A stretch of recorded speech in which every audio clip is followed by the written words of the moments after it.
Hello दोस्तों, कल के क्लास में हम लोग पढ़ चुके थे प्रकाश। प्रकाश क्या होता है, प्रकाश का परावर्तन पढ़ चुके थे। इसे डायग्राम सहित भी हम लोग पढ़ चुके थे और हम लोग पढ़े थे परावर्तन का नियम। आज हम लोग पढ़ने वाले हैं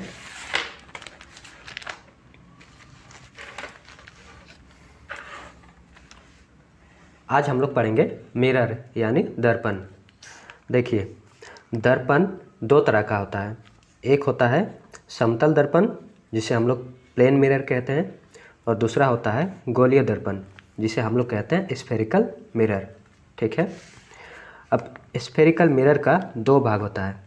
एक होता है अवतल दर्पण, दूसरा होता है उत्तल दर्पण। अवतल दर्पण को हम लोग कहते हैं कॉनकेव मिरर और उत्तल दर्पण को हम लोग कॉन्वेक्स मिरर।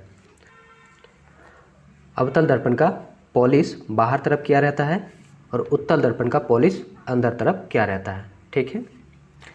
तो अब हम लोग पढ़ेंगे समतल दर्पण। समतल दर्पण को बहुत अधिक पढ़ना नहीं पड़ता है, बस इसका कुछ विशेषताएं आप लोग याद करके रखिएगा। दिखने में इस तरह से रहता है समतल दर्पण। पहला नंबर पॉइंट को देखेंगे, वस्तु की दूरी प्रतिबिंब की दूरी के बराबर होता है। यानी किसी वस्तु को अगर समतल दर्पण के सामने रखा जाता है तो उस वस्तु और समतल दर्पण के बीच में जितना दूरी रहता है उतनी ही दूरी पर उसका प्रतिबिंब बनता है। ठीक है। दूसरा नंबर, वस्तु का आकार प्रतिबिंब के आकार के बराबर होता है। यानी वस्तु जितना बड़ा रहता है, उसका साइज जितना बड़ा रहता है, दर्पण के पीछे भी उसका साइज उतना ही बनता है, यानी उसका प्रतिबिंब उतना ही बड़ा बनता है। तीसरा नंबर पॉइंट, इस पर बनाया गया प्रतिबिंब आभासी और पार्श्व उल्टी होती है। यानी जब हम लोग समतल दर्पण के सामने खड़े होंगे तब यदि हम लोग राइट हैंड को उठाएंगे तो हमारा प्रतिबिंब लेफ्ट हैंड को उठाएगा, और जब हम लोग लेफ्ट हैंड को उठाएंगे तब हमारा प्रतिबिंब राइट हैंड को उठाएगा, यानी उल्टा। ठीक है। उसे कहते हैं पार्श्व उल्टी। अब हम लोग देखेंगे गोलीय दर्पण। गोलीय दर्पण दो प्रकार का है। एक है अवतल दर्पण जिसे हम लोग कॉनकेव मिरर कहते हैं, और दूसरा है उत्तल दर्पण जिसे हम लोग कॉन्वेक्स मिरर कहते हैं। ठीक है। ये हम लोग का है अवतल दर्पण और ये वाला हम लोग का है उत्तल दर्पण। दोनों में सब कुछ सेम है। जो हम लोग का अवतल दर्पण है या फिर उत्तल दर्पण है वो हम लोग का गोलीय दर्पण का ही एक भाग है, यानी गोलीय दर्पण का ही आधा हिस्सा है। ठीक है। अगर गोलीय दर्पण का आधा हिस्सा है तो इसका मतलब है कि इसका केंद्र रहा होगा, इसका त्रिज्या भी रहा होगा। ठीक है। तो उसी प्रकार देखिए, जो हम लोग का दर्पण के बीचों बीच में जो पॉइंट है उसे हम लोग कहते हैं ध्रुव, यानी पोल कहते हैं। इंग्लिश में पोल कहते हैं, इसीलिए हम लोग इसे पी से डिनोट करते हैं। इधर भी है ध्रुव, पोल। ठीक है।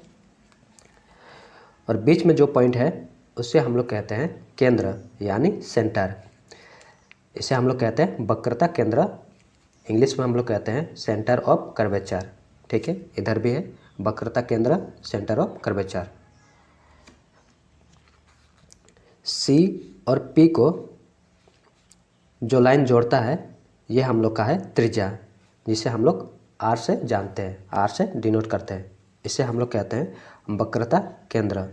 इंग्लिश में हम लोग कहते हैं रेडियस ऑफ कर्वेचर। इधर भी है वक्रता केंद्र, रेडियस ऑफ कर्वेचर। ठीक है।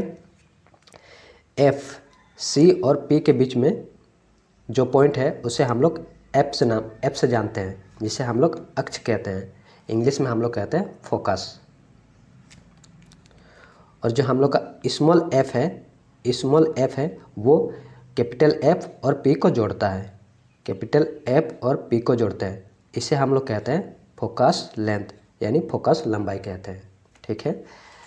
तो यहाँ से हम लोग का एक फार्मूला बनता है। वो फार्मूला होता है एफ बराबर आर बट्टा टू।